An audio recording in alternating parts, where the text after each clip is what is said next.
Have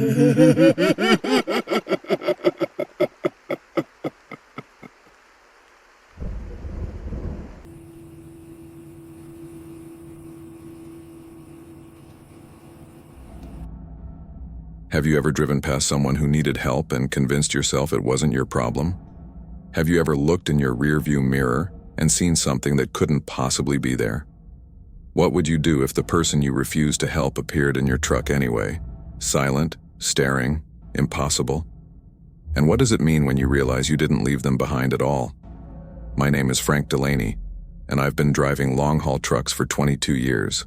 22 years of highways stretching endlessly under big Texas skies, of truck stops and way stations and the peculiar loneliness that comes from spending days alone in a metal box on wheels. I've seen a lot of strange things on the road, heat mirages that look like water, deer that appear out of nowhere, drivers who fall asleep and drift across lanes. I thought I understood the dangers of the highway, thought I knew what to watch for and what to ignore. But nothing in 2 decades of driving prepared me for what happened on Interstate 10 between Horn and Fort Stockton on the night of November 3rd. Nothing prepared me for the woman I didn't pick up, who ended up in my truck anyway. Texas highways at night are a special kind of desolate. During the day, you've got the vastness of the landscape to keep you company. Endless scrubland, distant mountains, the occasional oil derrick pumping away under the sun. But at night, that vastness becomes oppressive. Your headlights carve out a small tunnel of reality in an ocean of darkness, and beyond that tunnel, anything could exist. You learn not to think about it too much. Just focus on the white lines, the mile markers, the next town where you can grab coffee and stretch your legs. I was hauling electronics from El Paso to San Antonio. A 12-hour run I'd done hundreds of times. Left El Paso around 8 p.m., planning to drive straight through and arrive by morning. The first couple hours were fine. I listened to talk radio, drank gas station coffee, watched the sparse traffic thin out as I got farther from the city. By 10:30, I was in that stretch of I-10 between Horn and Fort Stockton where you can go 20 miles without seeing another vehicle. Just me, my rig, and the infinite Texas night. That's when I saw her. She appeared in my headlights suddenly, standing on the shoulder about a quarter mile ahead. A woman alone, thumb out in the universal gesture of hitchhiking. As I got closer, the details emerged. Maybe mid-20s, long dark hair, wearing jeans and a white tank top completely inappropriate for November in West Texas. No jacket, no visible bags, just standing there with her thumb out like this was the most normal thing in the world. Every instinct I'd developed over 2 decades of trucking screamed at me not to stop. You don't pick up hitchhikers, especially not in the middle of nowhere, especially not women alone who shouldn't be out here in the first place. It's dangerous for both parties, for me because who knows what kind of trouble someone stranded on this highway is running from, and for them, because how do they know I'm not a serial killer? The rule is simple. Don't stop. Call highway patrol if you're feeling charitable, keep moving. So that's what I did. As I passed her, I got a clear look, young, pretty in an unremarkable way, expression desperate but not threatening. She made eye contact with me for just a second, and I saw real fear there. Not the fear of being stranded, but something deeper, something that made my foot want to hit the brake. But I didn't. I kept my speed steady at 70, watched her shrink in my side mirror until the darkness swallowed her completely, and told myself I'd call highway patrol at the next town. I adjusted my rearview mirror, the big one that lets you see into the sleeper cab behind the driver's seat, and that's when I saw her. She was sitting in my sleeper cab, just sitting there on the narrow bed, hands folded in her lap, staring directly at me in the mirror. Same woman, same long dark hair, same white tank top, same face I'd just driven past 30 seconds ago. My heart stopped. I jerked the wheel involuntarily, the truck swerving slightly before I corrected it. I snapped my head around to look directly at the sleeper cab. Empty. Completely empty. The curtain was open, the space clearly visible in the dim light from my dashboard. Rumpled blanket, pillows, the clutter of a trucker who lives part-time in his rig. No woman. No person at all. I looked back at the rearview mirror. She was still there, sitting perfectly still, hands in her lap, eyes locked on mine in the reflection, not threatening, not moving, just present in a way that violated every law of physics and logic I understood. "Jesus Christ," I whispered, my hands gripping the steering wheel hard enough to hurt. I looked directly at the sleeper cab again. Empty. Back to the mirror. She was there, clear as day, as solid and real as my own reflection. My mind raced through explanations. Hallucination from too much coffee and not enough sleep. But I'd only been driving 2.5 hours. Wasn't tired at all. Some trick of light creating an illusion. But the image was too detailed, too consistent. A person hiding in my truck who somehow became invisible when I looked directly? Impossible. There was nowhere to hide in the small sleeper cab. I reached up and adjusted the mirror, changing the angle. She remained in view, her position in the reflection adjusting naturally with the mirror's movement.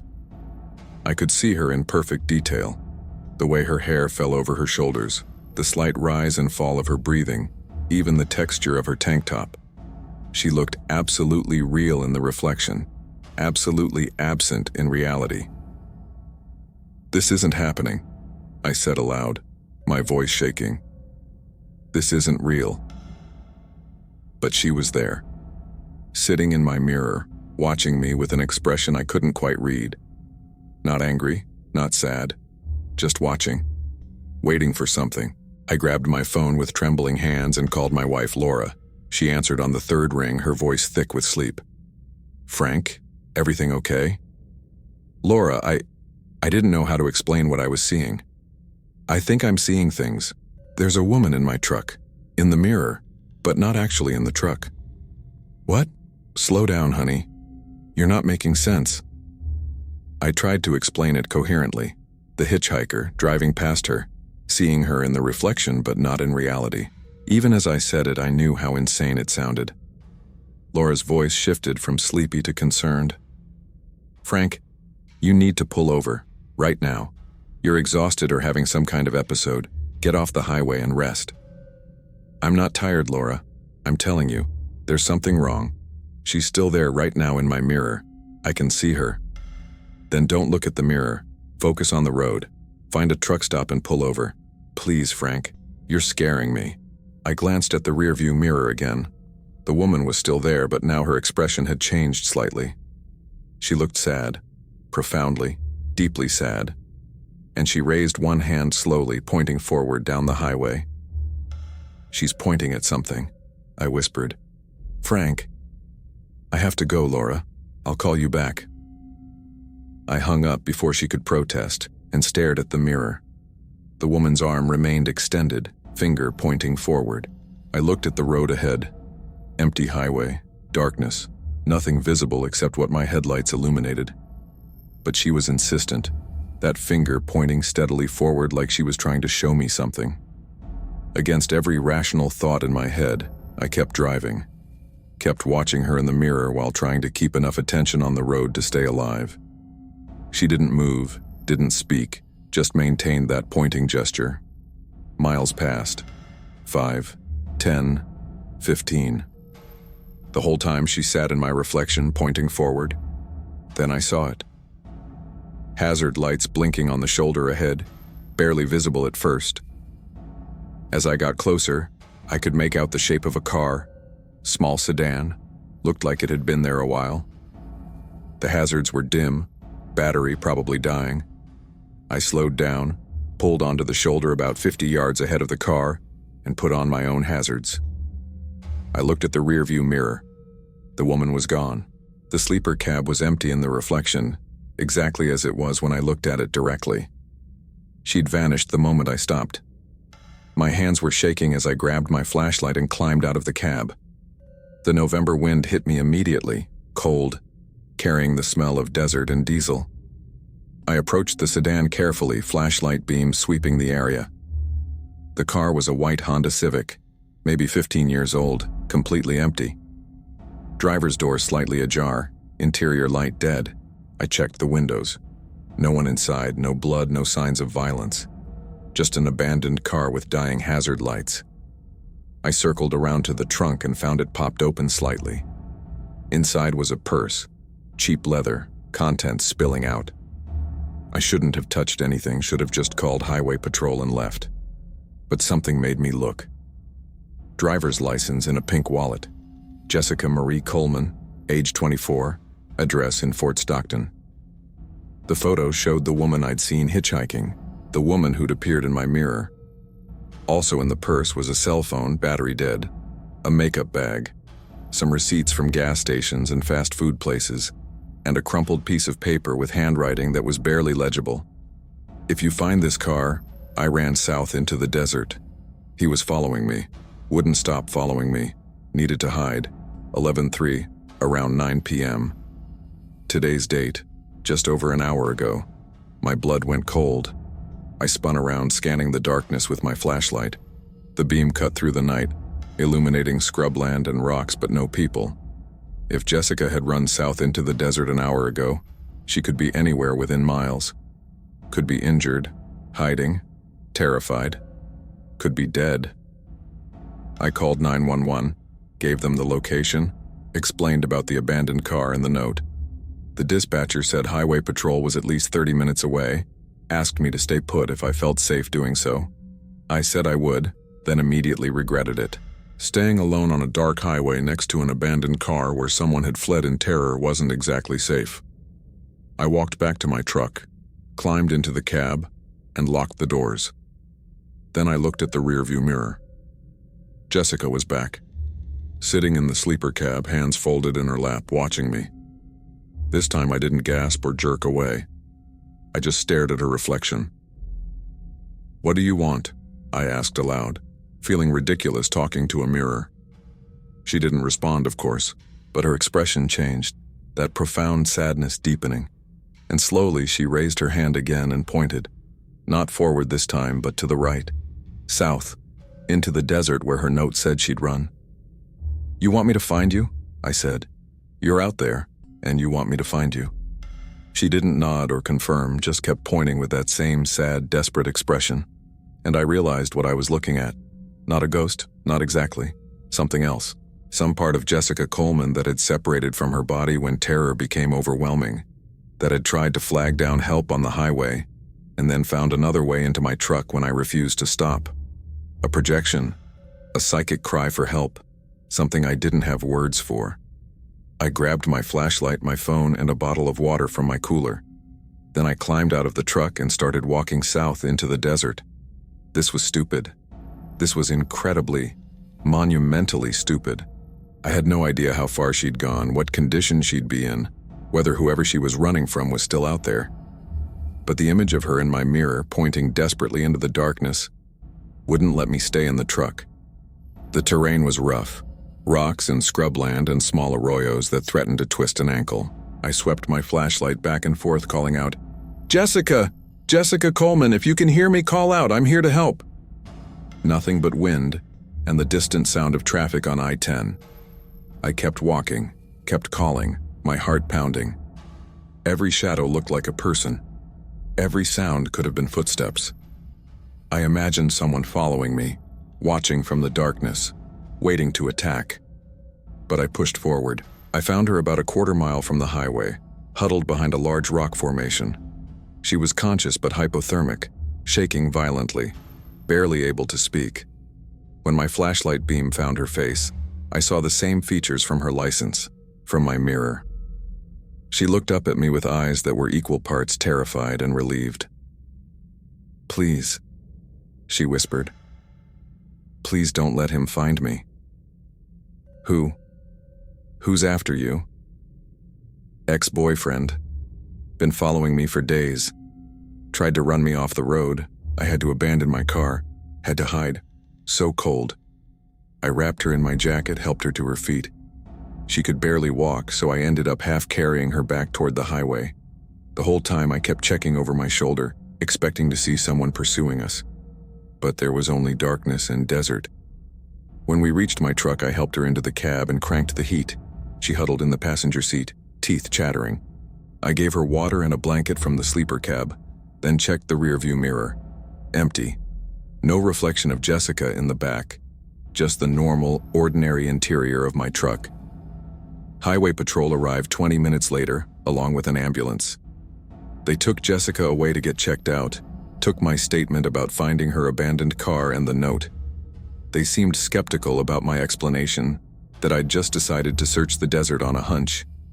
But they didn't press too hard. A woman had been found alive, and that was what mattered. Before the ambulance left, Jessica grabbed my hand through the open door. "How did you know?" she asked. "How did you know to look for me?" I almost told her the truth, that her ghost or spirit or whatever had appeared in my mirror, pointing me toward her location. But the words wouldn't come. Instead, I just said, "Lucky guess. Saw your note and figured you couldn't have gotten far." She squeezed my hand. "You saved my life." "Thank you." Then they closed the ambulance doors and drove away, leaving me alone with highway patrol to finish my statement. By the time they cleared me to leave, it was nearly 1 in the morning. I'd lost over 2 hours and was now behind schedule. My dispatcher wasn't going to be happy, but I didn't care. I climbed back into my truck, adjusted my mirrors, and pulled onto the highway. The rearview mirror showed only my sleeper cab, empty, normal, exactly as it should be. No mysterious woman, no impossible reflection. Whatever had appeared to me was gone, its purpose fulfilled.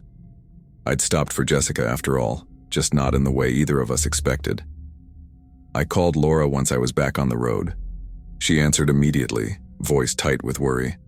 "Frank, oh my God, I've been calling you for an hour. What happened?" I told her everything. The hitchhiker, the reflection, finding the abandoned car, searching the desert. She listened without interrupting, and when I finished, there was a long silence. "That's not possible," she said finally. "What you're describing isn't possible." "I know. But it happened, Laura. I saw her in my mirror, and she led me to her body. If I hadn't looked, if I hadn't stopped, Jessica Coleman would have died of exposure in that desert. Maybe you just subconsciously noticed her car as you drove past, and your brain invented the mirror image as a way to make you turn around. Maybe. But I didn't believe it. I'd seen Jessica's face too clearly, watched her point too deliberately.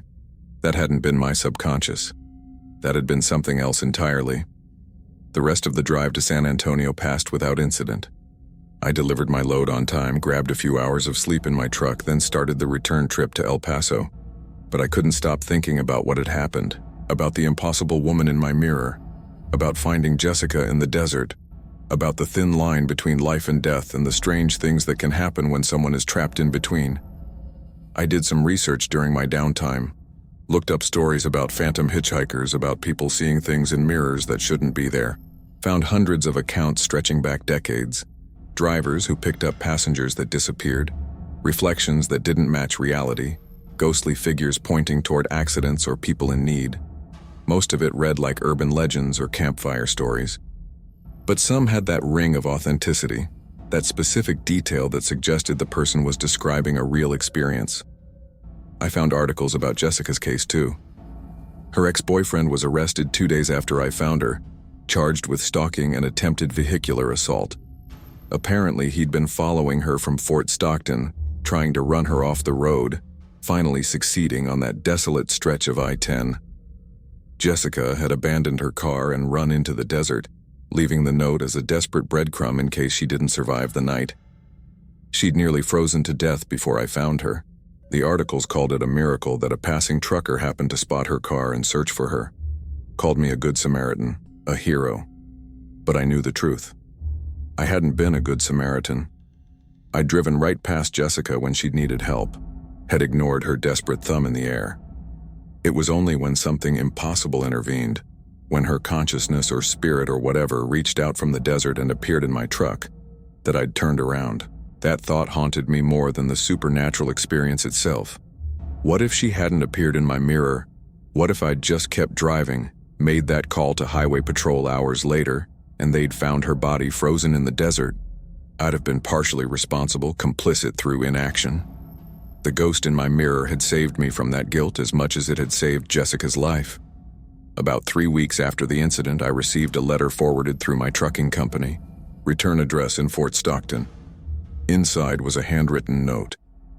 Dear Frank, I wanted to thank you properly for saving my life. The doctors said another hour in that cold and I wouldn't have made it. I don't remember much from that night, running into the desert, hiding behind rocks, the cold getting worse and worse.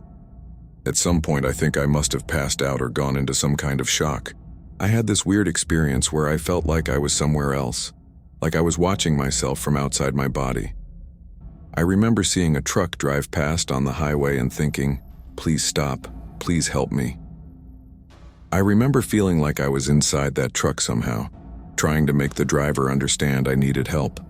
Then everything went dark, and the next thing I knew, you were there with a flashlight, wrapping me in your jacket. I know that sounds crazy, and the doctors say it was probably just hypothermia causing hallucinations, but I wanted you to know that somehow, I think I found you. Or you found me. Either way, you listened when it mattered. Thank you for not giving up on me. Jessica. I read that letter 5 times, my hands shaking. She'd felt it too.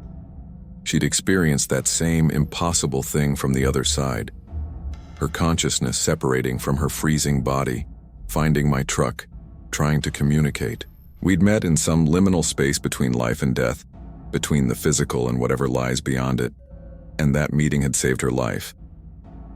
I wrote back, told her I was glad she'd survived, that she was safe now. Didn't mention the reflection in my mirror, the pointing figure, the way I'd seen her face so clearly in a space she couldn't physically occupy. Some things don't need to be said out loud. Some experiences resist language. But I think about her letter constantly. Think about what she described, watching herself from outside her body, feeling like she was inside my truck. It matches too perfectly with what I saw to be coincidence. Something happened on that highway. Something science doesn't have vocabulary for yet. When a person is in extreme distress, when death is close enough to touch, maybe consciousness can slip free. Maybe it can reach out across distances, appear in mirrors, point desperately toward its own abandoned body. I've been more careful since that night. When I see someone on the side of the road, I stop. Call highway patrol if I can't pick them up safely. But I stop and make sure someone knows they're there. I don't drive past anymore. Don't tell myself it's not my problem. Because I learned the hard way that sometimes the people we pass become our problem anyway, just through stranger and more terrifying means. I've also started paying attention to my mirrors differently. Not obsessively, not paranoid, but aware. Aware that reflections sometimes show us things direct sight doesn't. Aware that the space between reality and whatever lies beyond it is thinner than we think, especially on lonely highways at night where the darkness presses close and anything feels possible. I haven't seen another impossible reflection, haven't encountered another phantom hitchhiker in my rearview mirror. Most nights my drives are perfectly normal, just miles in darkness and the steady rhythm of wheels on asphalt. But I'm ready now.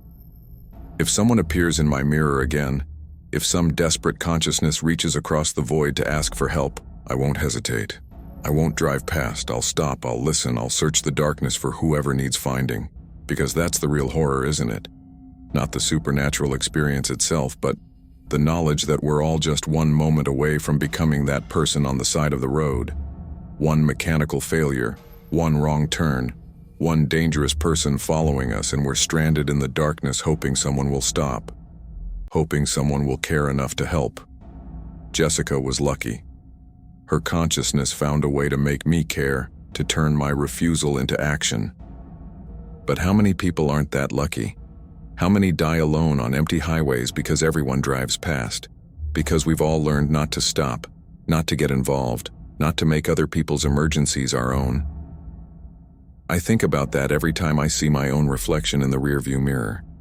Every time I pass a disabled car or a person standing on the shoulder. I think about the thin line between the living and the dead, the seen and the unseen, the helped and the abandoned, and I make sure I'm on the right side of that line. Laura thinks I've become obsessed with the incident, that I need to let it go and move on. Maybe she's right. But every time I suggest maybe I'm overreacting, I remember Jessica's face in that mirror. The sadness, the desperation, the absolute need to be seen by someone who'd already chosen not to look. And I know I can't let it go. That night changed something fundamental in how I see the world. The highway isn't just asphalt and white lines anymore. It's a liminal space where ordinary rules don't always apply, where the barrier between possible and impossible grows thin.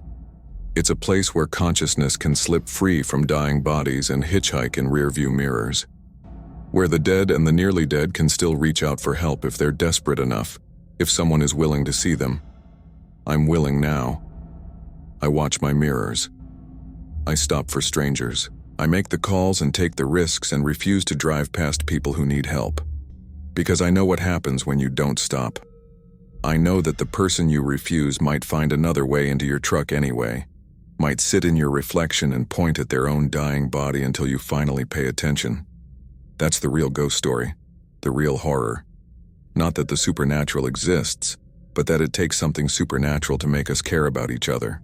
That a woman had to project her consciousness into my truck because her physical thumb in the air wasn't enough to make me stop.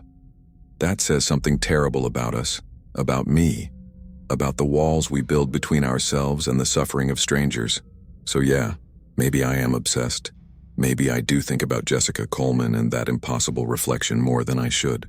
But if that obsession makes me a better person, makes me stop instead of drive past, makes me look in my mirrors and actually see what's there, then I'll take it. I'll carry that night with me forever. Let it change how I move through the world. Because the alternative is going back to who I was before. The guy who saw a terrified woman on the side of the road and decided she wasn't his problem. The guy who would have let her freeze to death in the desert because stopping was inconvenient. I can't be that person anymore. Jessica's ghost, real or imagined, haunts me too completely. If this story resonates with you, if you've ever driven past someone who needed help and wondered what happened to them, hit that subscribe button. Leave a comment sharing your own highway encounters, your own moments of deciding whether to stop or keep driving. Maybe you've seen something in your mirrors that shouldn't be there. Maybe you've been the person stranded on the roadside, hoping someone would care enough to help. Either way, you're not alone. We're all navigating this liminal space between connection and isolation, between helping and passing by, between seeing and refusing to see. Thanks for listening to my story. Thanks for caring about Jessica Coleman and the impossible thing that brought us together. And if you're ever driving late at night and see someone in your rearview mirror who shouldn't be there, don't panic. Just pay attention. They might be pointing you towards someone who desperately needs to be found.